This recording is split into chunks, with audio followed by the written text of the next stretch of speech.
household as the center of identity and purpose. For millennia, the journey homeward has captivated our collective imagination, reflecting our deepest longings and struggles against forces that threaten to leave us adrift. When Odysseus set sail from the smoking ruins of Troy, his expected return of weeks stretched into a decade of Nosto's homecoming consumed by divine opposition, monstrous encounters, temptation, and profound personal transformation. Why does his narrative, the Odyssey, retain such powerful resonance 3 millennia after its composition? It is, perhaps, because we recognize in Odysseus a mirror of the self, the individual yearning for stability while simultaneously driven by the impulse for adventure, the struggle between duty and desire, the necessity of confronting both external cosmic obstacles and internal moral failings. On the path toward self-actualization, even in our contemporary world, echoes of Odysseus persist in the soldier returning from conflict, fundamentally altered by witnessed trauma, in the refugee navigating perilous waters in pursuit of safety, in the individual seeking to rediscover authentic selfhood after a period of estrangement. The hero's journey, at its core, is a trajectory of existential metamorphosis. We depart as one person and return irrevocably shaped by experience. This epic is not merely an ancient adventure story. It is a topography of human experience, historical context, and the lost Bronze Age. To truly appreciate this timeless narrative, we must first situate it within the world that catalyzed its creation, world already relegated to ancient history by the time of its composition. The events described are set around 1200 BCE, during the waning years of the late Bronze Age. This was a highly sophisticated era characterized by palace economies, extensive maritime trade networks, bureaucratic administration via writing systems, and a complex international balance of power among Aegean city-states and great empires. Yet, this sophisticated system was on the verge of catastrophic collapse. Between 1200 and 1150 BCE, civilization across the eastern Mediterranean experienced a dramatic systemic breakdown. Major urban centers were destroyed, empires vanished, literacy rates plummeted, and trade routes disintegrated. The precise etiology of this collapse remains a subject of intense scholarly debate: climate change, widespread drought, seismic activity, internal peasant revolts, or the incursions of the enigmatic sea peoples are all hypothesized. The result, however, was unequivocal. A complex international order was succeeded by centuries of fragmentation and decline, which scholars term the Greek Dark Age. It was during this Dark Age that the core narratives of the Trojan War and its aftermath were preserved and transmitted through oral tradition. When these tales were finally committed to writing, most likely in the 8th century BC, they captured a filtered cultural memory of that lost Bronze Age golden era. This gives the Odyssey a fascinating double perspective. Its setting is the world of Mycenaean kings and heroes, but its composition reflects the nascent world of emerging city-states, Peleus, renewed literacy, and wide-ranging colonization. Archaeological investigation has long sought to delineate the historical substrate beneath. Homer's epic, Heinrich Schliemann's discovery of Troy in the 1870s confirmed the city's existence. Subsequent excavations at Mycenae, Pylos, and Ithaca have revealed fortified palace complexes consistent with the poem's descriptions. Nevertheless, the Odyssey is fundamentally not history. It is something more profound, a fusion of myth and reality, blending the divine with the human, rendering cultural memory into enduring art. The enigma of the poet and formulaic composition. Sing to me, O Muse, of the man of many devices. These words inaugurate one of humanity's greatest literary achievements. Yet, the identity of the poet who composed them remains literature's most enduring mystery. Was Homer a singular poetic genius, a composite name for a succession of bards, or perhaps a figure drawn from the Ionian tradition of the blind poet? We cannot definitively know. Ancient sources typically situate him in Ionia, western Anatolia, with 7 cities vying for the honor of being his birthplace. Whatever the truth of his identity, Homer represents the apex of a sophisticated oral, poetic, traditional system that enabled the composition and transmission of epics of astonishing complexity without reliance on writing. This was made possible by what scholars term formulaic composition. The poets, known as oiodoi singers, did not memorize fixed texts, but mastered a vast repertoire of metrical phrases. Epithets like wind-dark sea, gride Athena, recurring type scenes, for example, feasting, sacrifice, arming, and established story patterns. These oiodoi were, in effect, the living libraries of their culture, recreating the narrative with each performance while preserving its essential structure and thematic core. Sometime around the 8th century BCE, the revolutionary technology of alphabetic writing made it possible to fix these oral epics permanently in written form. The text we study today bears the indelible imprint of its oral genesis, the consistent rhythm of the dactylic hexameter, the recurring formulas, and the narrative techniques designed to aid memory and performance, all integrated by a unifying artistic vision, narrative, architecture in medias res and ring composition. Odyssey's artistic mastery extends beyond its language to its ingenious structure, which utilizes sophisticated narrative techniques that remain influential today. Most notable is the decision to begin in medias res, in the middle of things, rather than commencing with Odysseus's departure from Troy. The epic opens in his 7th year of captivity on Calypso's island. His preceding decade of harrowing adventures, the Cyclops, Circe, Scylla, and Charybdis, is recounted later, through Odysseus's own retrospective narration to the Phaeacians. This creates a complex temporal structure. The poem's 24 books primarily cover only approximately equals 40 days of present time, but encompass a decade of wandering through interwoven flashbacks. This architectural complexity feels remarkably modern. The narrative also employs ring composition, a structural device where themes and motifs introduced early in a sequence are restated or resolved in reverse order, creating a symmetrical pattern. Examples include the divine assemblies at the beginning and end, and the parallel journey of Telemachus that mirrors his father's Nostos. These patterns are not merely decorative. They establish meaningful thematic contrasts and parallels that deepen the poem's ethical and political arguments. When contrasted with its companion piece, the Iliad, the Odyssey reveals a striking shift in values.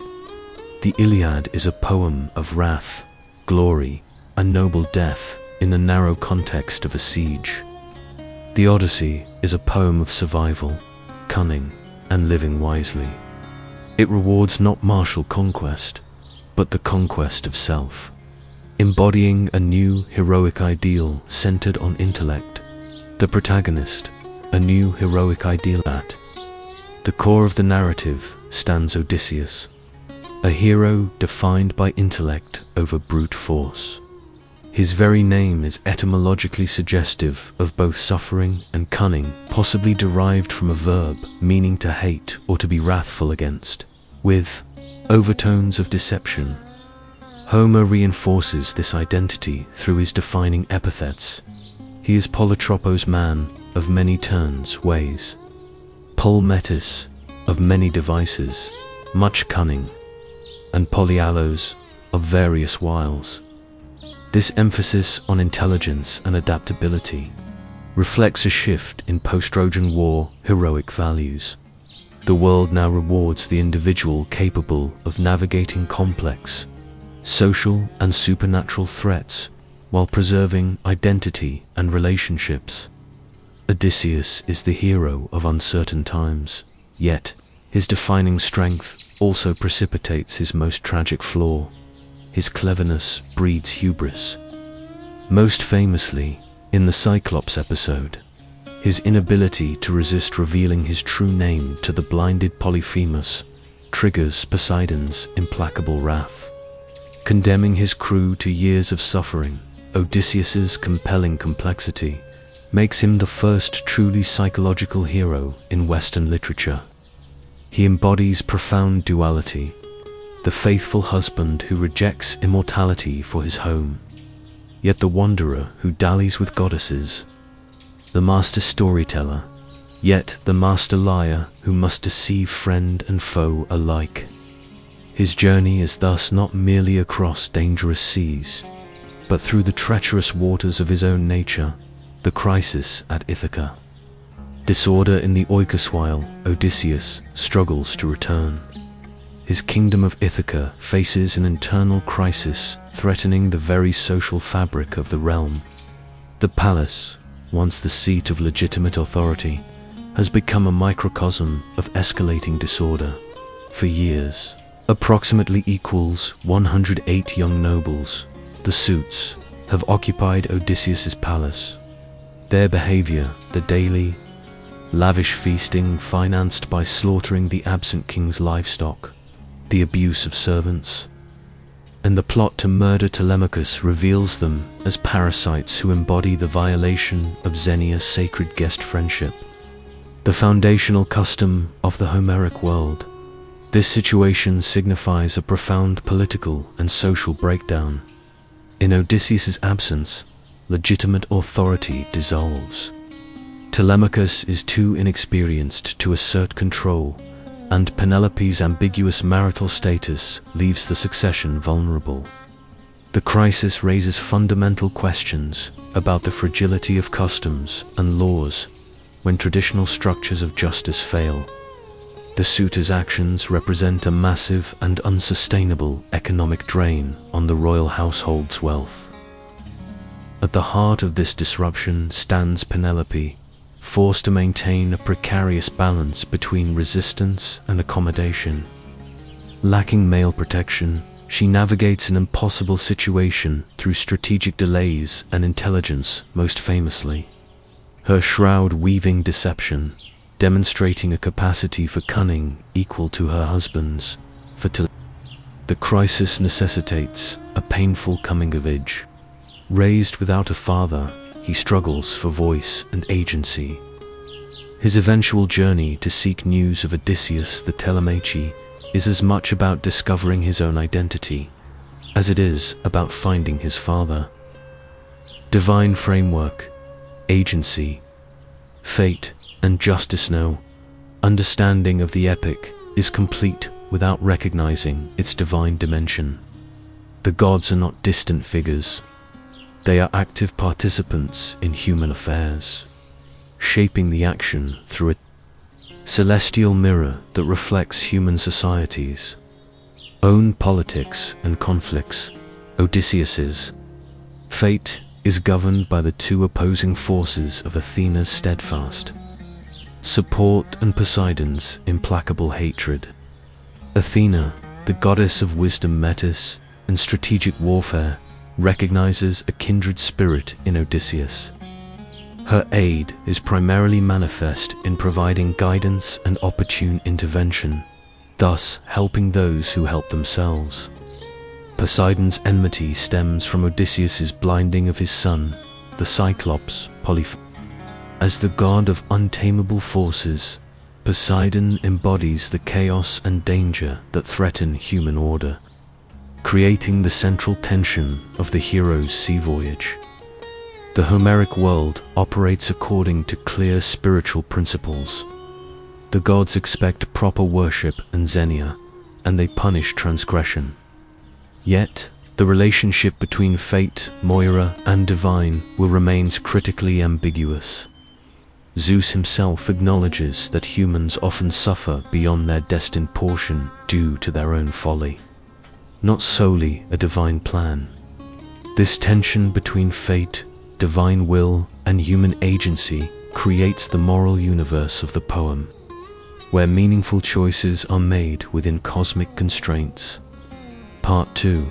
The hero emerges. The son's quest Telemachus, searching for a father. The Odyssey deliberately begins, not with Odysseus, but with his son Telemachus, a young man struggling on the verge of adulthood. For most of his 20 years, he has lived a passive half-life in a palace under siege.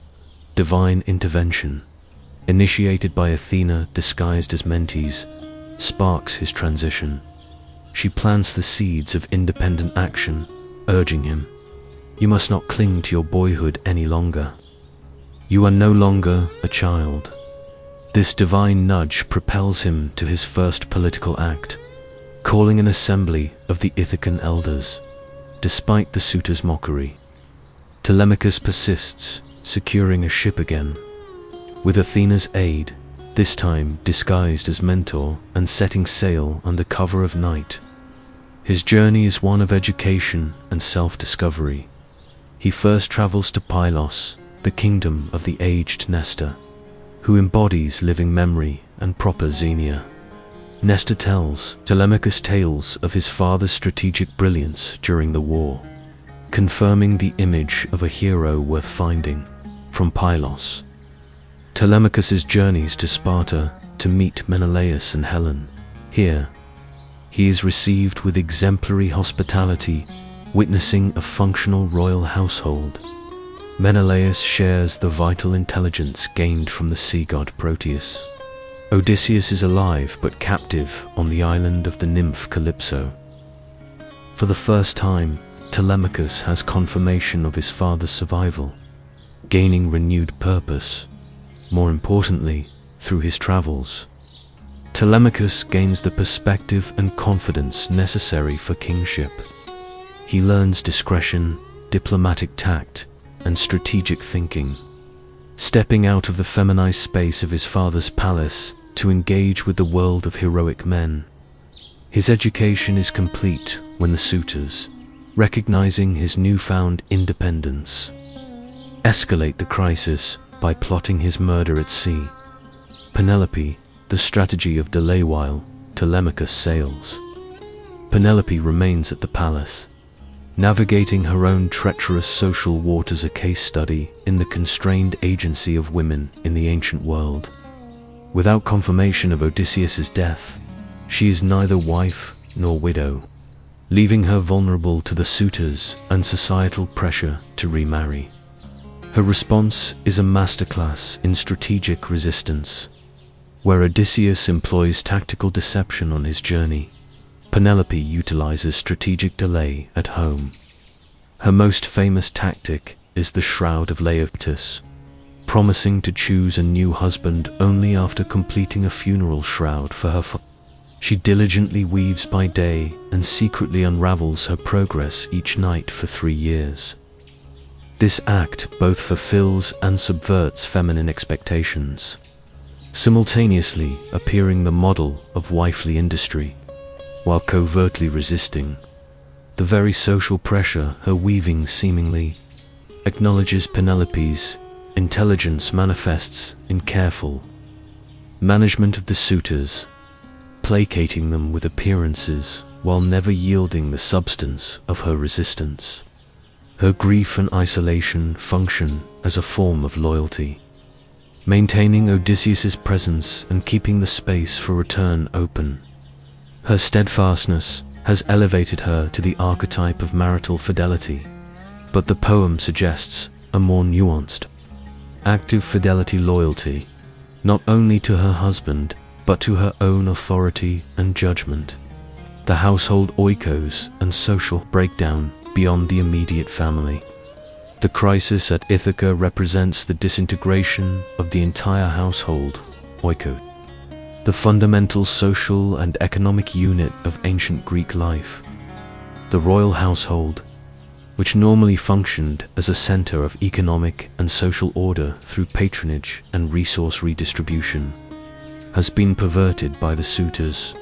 The suitors consume without reciprocating, violating the social contract by acting as parasites.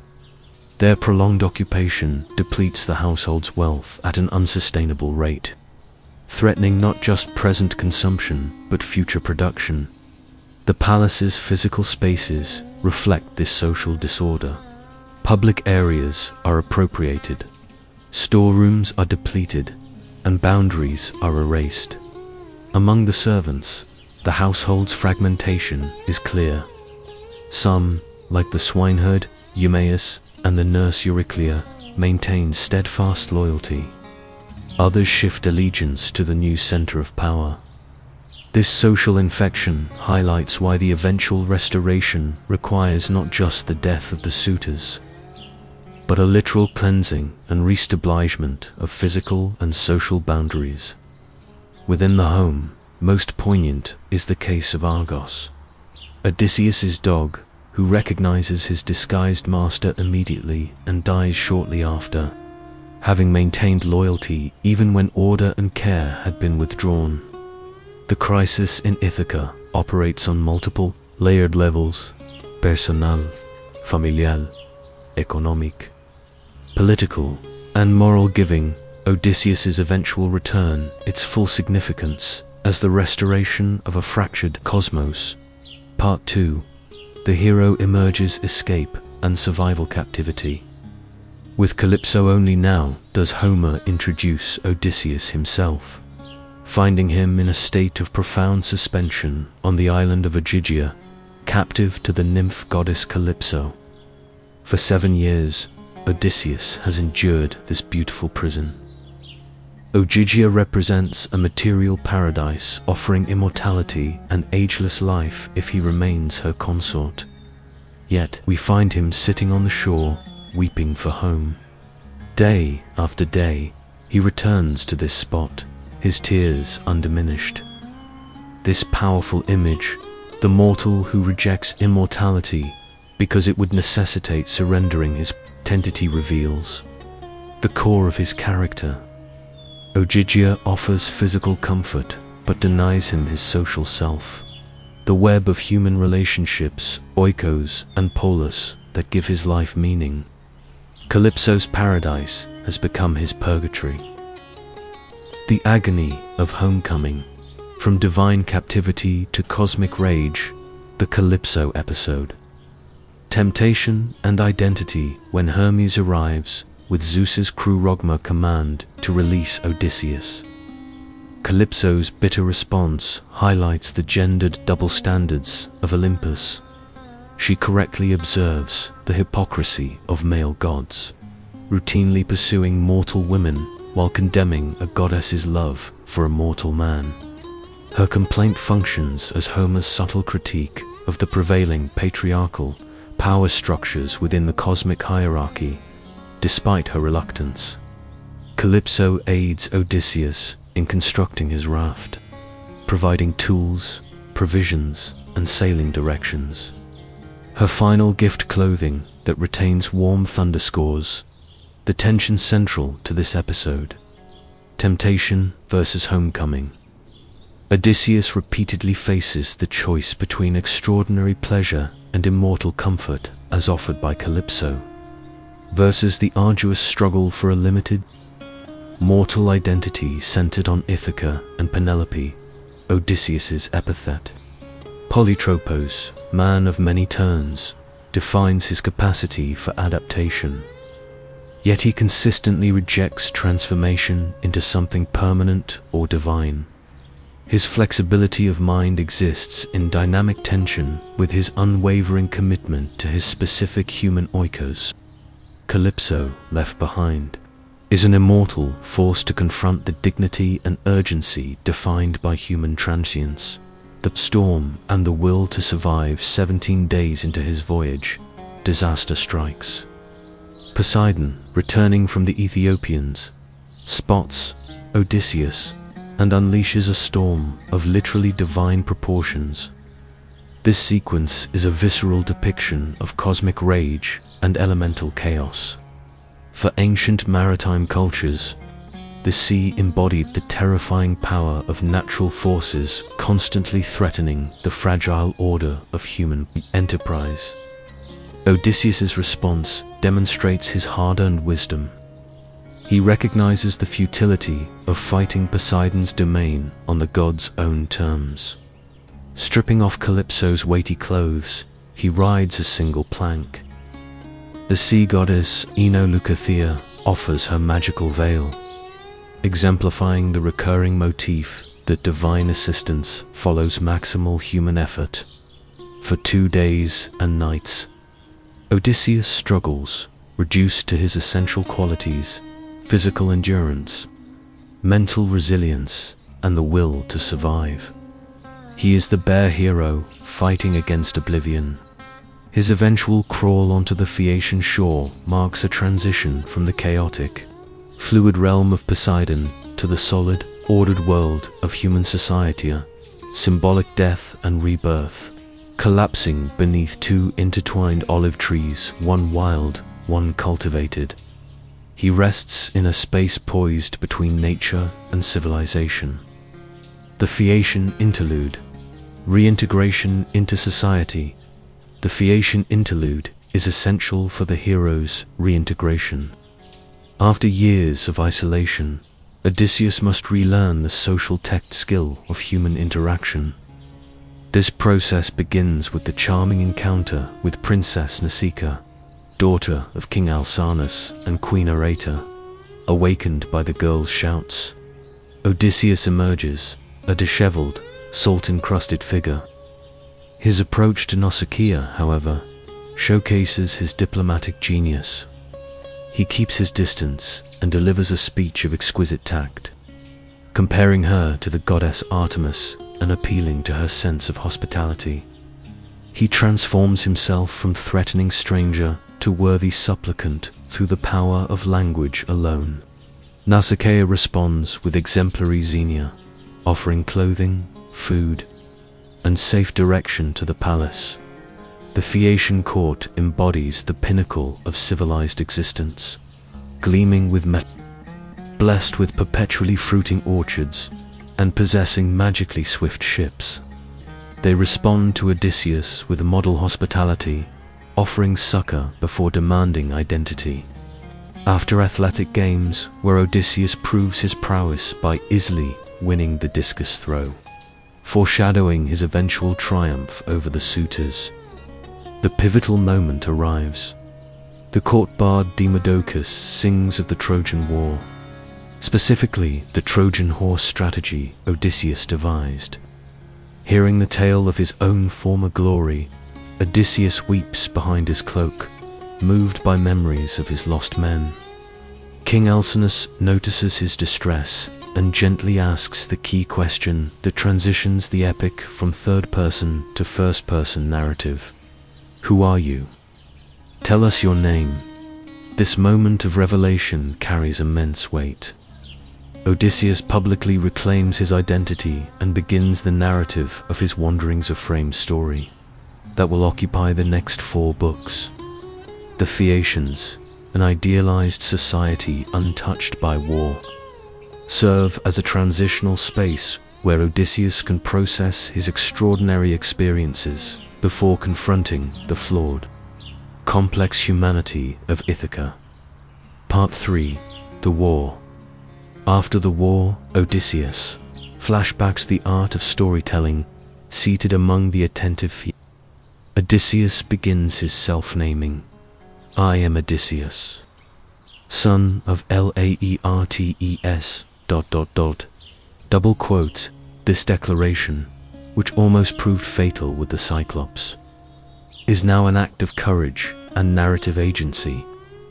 He proves himself as masterful a storyteller as he is a strategist, crafting a narrative that privileges the emotional and experiential, truth over mere chronology.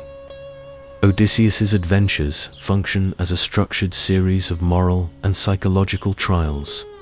The Chacones, a brief military raid that fails due to the crew's greed and lack of discipline. 6 men are lost per ship, establishing the pattern of the crew's fatal insubordination. The Lotus Eaters. They offer no violence but a more insidious danger, the temptation to surrender purpose and memory for a pleasant narcotic stasis. Odysseus physically drags his men back, asserting the priority of remembering over forgetting. The Cyclops, Polyphemus. This is a contest between civilized Metis, cunning, and pre-civilized brute force. Odysseus triumphs by weaponizing language itself. Nobody is killing me. However, his subsequent act of hubris, shouting his true name, triggers Poseidon's wrath, transforming a tactical victory into a strategic catastrophe that costs him a decade of wandering. Keeper of the winds. Odysseus is given the means for a swift return, only to be betrayed by his suspicious and greedy men who open the bag of contrary winds while he sleeps. This reinforces the fatal dynamic of secrecy and mistrust between leader and crew. The Lastrygonians, a race of giant cannibals who annihilates the fleet.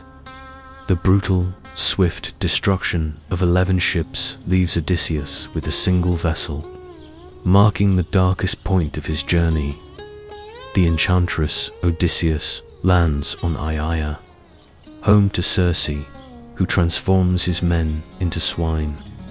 Aided by Hermes' moly magic herb, Odysseus resists her spells and compels her to restore his crew. Their year-long stay represents the temptation of luxurious stasis. Circe eventually directs him to the next essential challenge: the descent to the underworld Catabasis. The underworld Nicaea, sailing to the western edge of the world. Odysseus performs rituals to consult the dead. The blind prophet Tiresias delivers the crucial prophecy, warning of the danger of Helios's sacred cattle and foretelling Odysseus's eventual return and final journey inland. Encounters with his mother, Anticlea, who died of grief, and the shade of Agamemnon, who warns him against trusting his wife, serve as emotional and political warnings. Achilles' famous declaration, "I would rather be a hired laborer on earth, than rule over all the dead," underscores the epic's embrace of mortal life over transcendent glory. The final trials, knowledge, loss, and transgression. Returning to Circe, Odysseus receives detailed knowledge of the final dangers. The Sirens. Odysseus plugs his men's ears, but has himself bound to the mast. He experiences their enchanting song, which tempts him not with pleasure, but with forbidden knowledge without being able to act on their fatal allure. Achieving a balance between experience and restraint. Scylla and Charybdis. Odysseus must make an agonizing choice between 2 forms of loss, choosing to pass by Scylla, the 6-headed monster, and sacrificing 6 men rather than risking the loss of the entire ship in the deadly whirlpool Charybdis. He must witness his companions' deaths, embodying the ultimate burden of leadership. The cattle of Helios on Thrinacia. Despite explicit warnings, the crew is trapped by unfavorable winds. While Odysseus prays, the desperate, starving crew, persuaded by Eurylochus, slaughters the sacred cattle, committing a fatal transgression against cosmic order. This act, justified by a desperate rationalization, is immediately signaled by uncanny omens, the meat lows on the spit. Zeus fulfills his promise to the outraged. Helios, a devastating storm, destroys the ship, killing every man save Odysseus, who lashes together a makeshift raft. Carried back past Scylla and Charybdis, he barely survives before drifting to Calypso's island, completing the circle of his narrative. As Odysseus concludes his tale, the Phaeacian audience is silent. The extended first-person narrative has allowed Odysseus to reclaim and shape his own identity through storytelling, bridging his past glory and his present circumstances. He is now ready to transition from a celebrated guest to a king determined to wrest justice to his domain. Part 4. Homecoming, the king, in disguised disorientation and strategic concealment. Taz the Phaeacian's miraculous ship delivers the sleeping Odysseus to Ithaca. His awakening is marked not by immediate triumph, but by profound disorientation. Surrounded by morning mist, he fails to recognize the homeland for which he endured a 2-decade nostos. This confusion captures a critical psychological truth. The reconciliation of the imagined home with the confronting reality is often the final challenge of the returned traveler. Athena appears, initially disguised, then revealing herself to her favorite mortal. Their exchange is characterized by divine patronage and mutual respect. She commends his reflexive deception, his fabricated identity, while he submits to her strategic plan. She transforms him into an aged beggar, stooping his posture, wrinkling his skin, and clothing him in rags. This disguise is multifunctional: protection from the homicidal suitors, strategic concealment to test loyalties, and a symbolic representation of his liminal status, physically present, yet socially absent from his true identity. Athena departs to fetch Telemachus from Sparta, setting up the parallel and synchronized return of father and son, a hallmark of the epic's carefully constructed later books. Testing loyalties, the swineherds, fidelity following Athena's guidance. The disguised Odysseus seeks out the humble hut of his swineherd. This location, far from the palace's corrupted splendor, becomes the staging ground for restoration. Eumaeus exemplifies unwavering loyalty. He welcomes the ragged stranger with dignity and boundless xenia, sharing what his modest means allow. This warm reception starkly contrasts with the abuse Odysseus will receive from the highborn suitors, underscoring one of the epic's central ethical arguments. True nobility resides in behavior and ethics, not in birthright or wealth. Eumaeus, the slave, embodies the ethical code the free nobles violate. Over fabricated stories, Odysseus creating an elaborate Cretan falsity.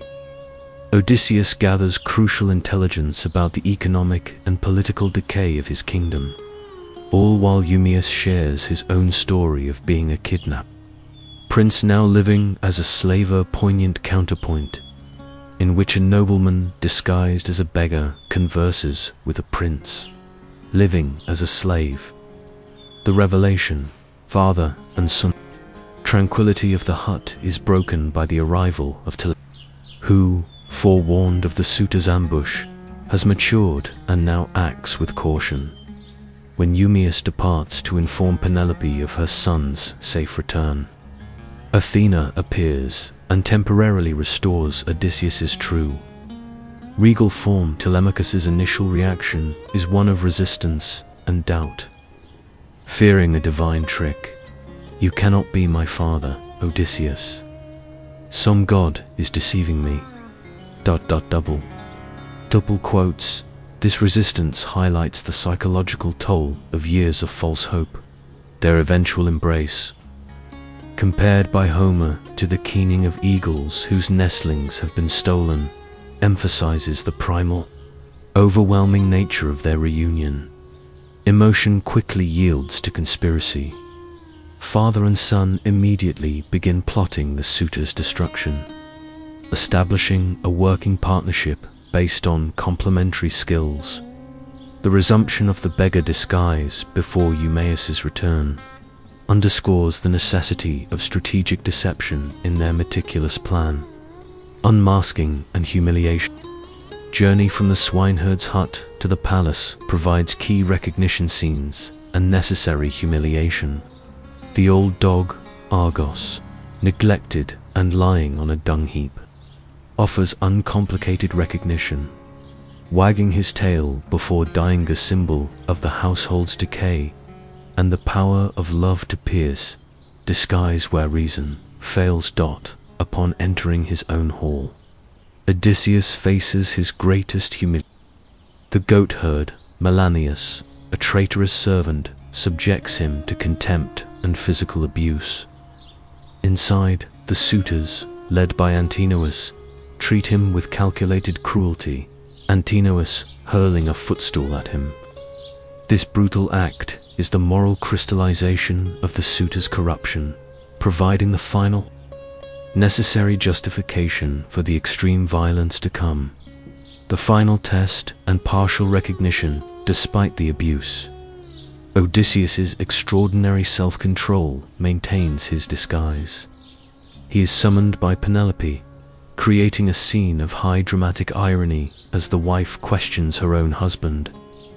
Odysseus fabricates another convincing tale, yet the psychological barriers to recognition remain. Penelope, wise and cautious, demands a sign known only to them. The stage is set for the climax when Penelope announces the contest of the bow. Whoever can string Odysseus's great bow and shoot an arrow through 12 axe heads will win her hand. This challenge, impossible for any man but Odysseus, becomes the mechanism for the reckoning. One final, tense recognition occurs when the aged nurse Euryclea bathes the disguised hero and recognizes a distinctive scar on his thigh. This partial recognition, achieved by those with the least social power, the dog, the nurse, the swineherd, illustrates the theme that genuine loyalty perceives truth most clearly, making them essential allies. Part 5. The reckoning. Justice comes with arrows. Contest and the turning point. Dawn breaks on the day of the contest. The bow, a symbolic representation of Odysseus's warrior and hunter identity, defeats all the young suitors who cannot even string it. Arrogance meets inadequacy. At the critical moment, the beggar approaches and asks for a turn. With masterful ease and practiced expertise, Homer compares his touch to a musician tuning a lyre. Odysseus strings the bow. The sound of the tightening string resonates through the hall, followed by the extraordinary feat of shooting an arrow cleanly through all 12 axe handles. The hall falls into stunned silence. Odysseus casts off his rags, stands tall in the threshold, a symbolically charged position between worlds, and announces himself. The contest is ended. Now, for another target that no man has yet hit. With that, he looses an arrow directly into Antinous' throat as the suitor lifts a wine cup. The graphic detail of the feast becoming bloodied establishes the shocking, irreversible transition from revelry to slaughter. The slaughter and divine justice. The initial confusion gives way to terror as Odysseus proclaims his true identity. You dogs, you never thought I would return from Troy... Now death's cords have fallen upon you all. This declaration transforms the violence from mere personal vengeance into divine justice, inevitable consequence of their profound violations of Xenia and the moral order, with and the loyal servants, and the cowherd Philetius, secured inside. The systematic slaughter begins. Odysseus fires arrows until his quiver is empty, then fights with spear and sword.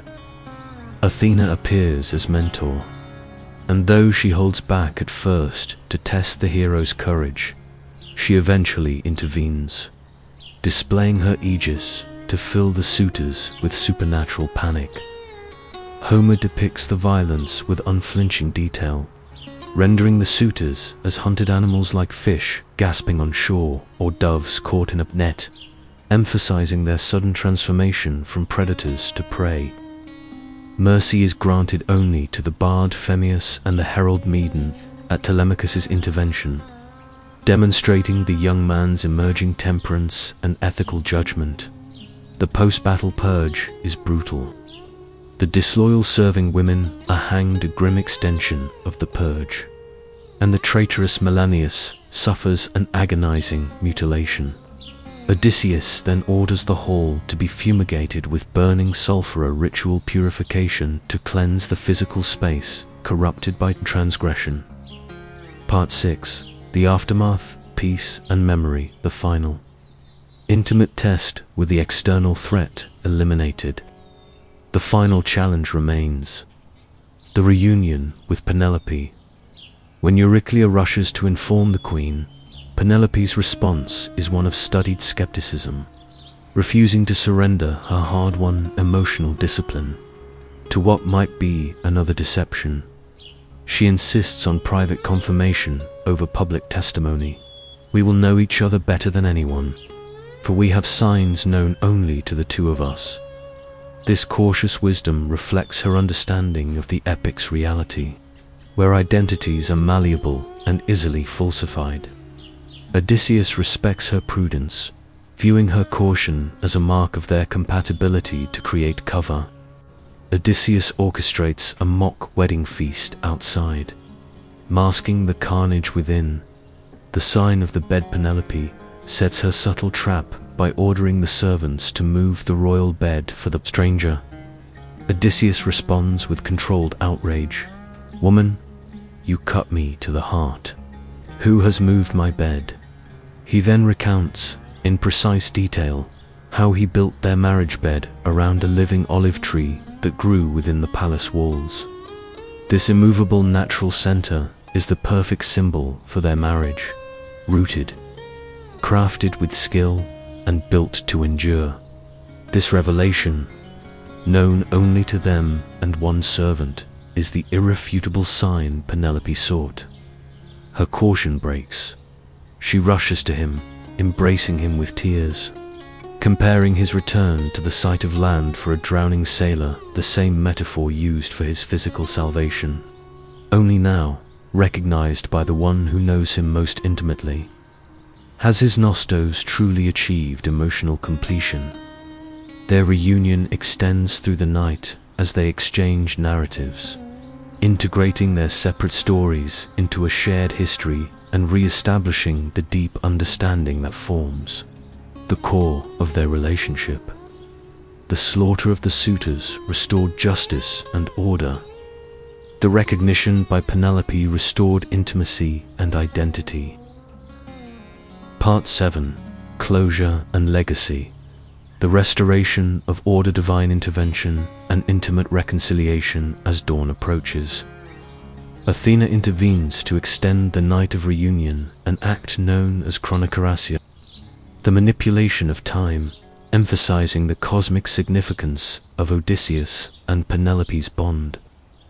Their physical coming together represents not just the satisfaction of desire, but the restoration of proper cosmic and human order. With morning, the lingering threats become apparent: the vengeance of the suitors' families and the unfulfilled prophecy of Tiresias, requiring a final inland journey. The reunion with Laertes. Odysseus's concept of homecoming Nostos is expansive, requiring reconnection to his heritage. He seeks out his aging father Laertes, who has retreated to a farm, living in self-imposed squalor as a physical manifestation of his grief. In a final instance of testing, Odysseus approaches his father in one last false identity. When Laertes, broken by hearing his son spoken of as permanently absent, pours dust over his head, Odysseus's resolve breaks. He embraces his father, offering proof of his identity through knowledge of the Orchard botanical catalogue of their shared past. The scene beautifully integrates three generations: Laertes, Odysseus, and Telemachus at the farm, symbolizing the continuity of the royal line and counterbalancing the disruption of the 20-year absence. The final conflict and imposed peace news of the slaughter spreads, and the families of the slain suitors, led by Eupeithes Antonius' father, arm for vengeance. The impending civil war threatens to taint Odysseus' triumph with an endless blood feud, a cycle of retaliation recognized as an almost inevitable consequence in ancient Greek society. Zeus and Athena confer and determine that enough blood has been shed. Athena descends to the battlefield and halts the combat with a thunderous command. This divine imposition of peace, a common epic device known as Deus Ex Machina, provides a clear, extra-legal resolution to a conflict human society alone could not escape. It establishes a formal pact between Odysseus and the families, overseen by Athena disguised as mentor. This political resolution, the reestablishment of order in the kingdom, complements the domestic restoration, the reunions with Penelope and Laertes. The epic formally concludes with peace restored to Ithaca, and Odysseus fully reintegrated as husband, father, son, and king. Epilogue, legacy and enduring resonance.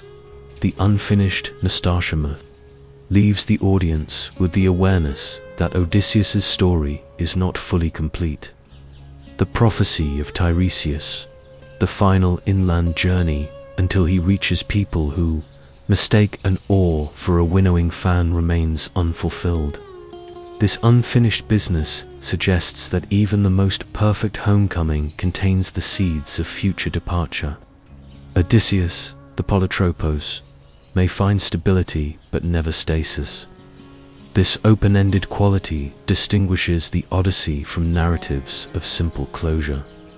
The cultural voyage of the Odyssey's influence began in ancient Greece as a foundational text for moral, historical, and religious guidance. Classical tradition, the Romans, particularly Virgil's Aeneid, drew heavily on its structure and themes. Byzantine scholars preserved the original Greek texts, maintaining the epic's survival through the medieval period, Renaissance and modernity. The Renaissance enthusiastically rediscovered Homer. Later, modernist writers saw in Odysseus's fragmented journey a metaphor for contemporary dislocation. James Joyce's Ulysses 1922 is perhaps the most ambitious response, mapping the epic's events onto a single day in modern Dublin, underscoring the timelessness of Homeric themes. Ubiquitous influence. The epic has permeated all artistic media, painting, music, and film. Terms like siren, song, and between Scylla and Charybdis have entered common language, transcending their source to become universal metaphors for temptation and impossible choice. The source of immortal resonance. Odyssey persists because of its unique balance of opposites, adventure and homecoming, individualism and community, fantasy and realism, humanity of the hero. Odysseus embodies this balance. He faces gods and monsters, yet his core struggle is recognizably human, dealing with desire, flaw, and enduring relationships. His defining quality, adaptability, makes him paradoxically timeless, a protagonist ideal for a world in constant flux. The universal dynamic. The tension between wandering and return represents a fundamental human dynamic. As the world becomes increasingly mobile, the epic's meditation on home's meaning and the necessity of preserving connection has grown ever more relevant. Narrative sophistication. Its complex temporal structure, shifts in perspective, and blend of genres, adventure, romance, family drama reward endless reinterpretation. Contemporary translations, like Emily Wilson's recent version, and reimaginings, like those by Derek Walcott and Margaret Atwood, ensure the Odyssey remains a living cultural force, continually renewed by changing contexts. The epic concludes not with a final destination, but with a nuanced vision. Meaningful identity requires both movement and return, both adaptation and continuity. Odysseus' story acknowledges both human vulnerability and resilience. His homecoming is a perfect, yet fragile, moment of peace, one that reminds us all of the profound reward in the struggle to achieve and hold on to the irreplaceable experience of belonging.